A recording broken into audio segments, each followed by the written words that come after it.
Bonjour, nous sommes le mercredi 6 décembre et je vous propose la situation des cultures de cette semaine. En ce qui concerne les blés, on arrive à la fin de la période de semis, puisque les semis du mois de septembre ont une perte de potentiel d'à peu près 20%. Surtout si, comme l'année dernière, on a un printemps sec et une alimentation azotée déficiente. Il est donc maintenant préférable, derrière les derniers arrachages de betteraves, de privilégier un semis d'orge de printemps. En effet, les sols sont tassés et la reprise est difficile. Il vaut mieux laisser passer l'hiver pour refaire une structure de sol. En ce qui concerne les colzas, les températures fraîches actuelles entraînent un arrêt de la végétation. Il est donc temps de réaliser les pesées colza puisque les premières feuilles sont déjà en train de tomber. Si ce n'est pas fait, les applications de Kerb ou de Callisto peuvent encore être réalisées. Alors je vous propose de parler maintenant des aménagements de corps de ferme.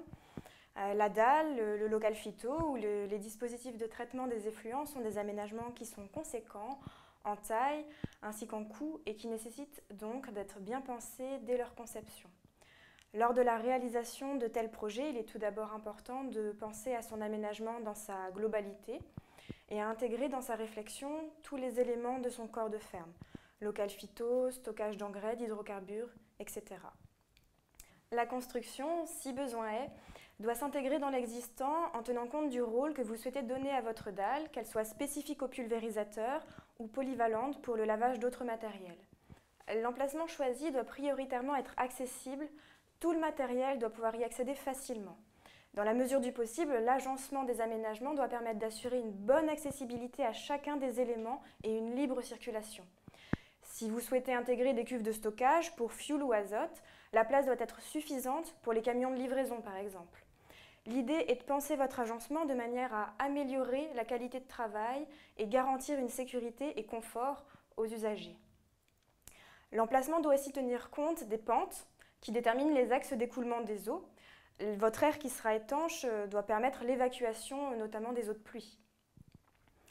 Enfin, n'hésitez pas à prévoir des équipements complémentaires comme des points d'eau ou encore des containers afin de limiter les risques de pollution et d'améliorer les conditions de travail et de sécurité pour le manipulateur. Lors de la conception, il faut aussi déterminer la taille de votre ouvrage. Cette taille est à adapter en fonction de l'usage qu'il en sera fait. Ainsi, une dalle dédiée viticole n'aura pas du tout les mêmes dimensions qu'une dalle à vocation agricole. Votre dalle doit être à la fois assez grande pour une libre circulation, sans être surdimensionnée pour éviter les surcoûts. Nous préconisons pour cela de prendre la dimension du plus grand matériel comme référence et d'ajouter 2 mètres en longueur et en largeur. Attention aussi à la résistance, à la charge et au gel, notamment par le choix des armatures, l'épaisseur et la qualité du béton. La longévité de votre ouvrage dépendra en très grande partie de la qualité de sa réalisation. Enfin, avant de se lancer dans la construction, il est important d'imaginer les évolutions futures de votre projet, d'avoir conscience des possibilités pour laisser un espace évolutif au cours des ans.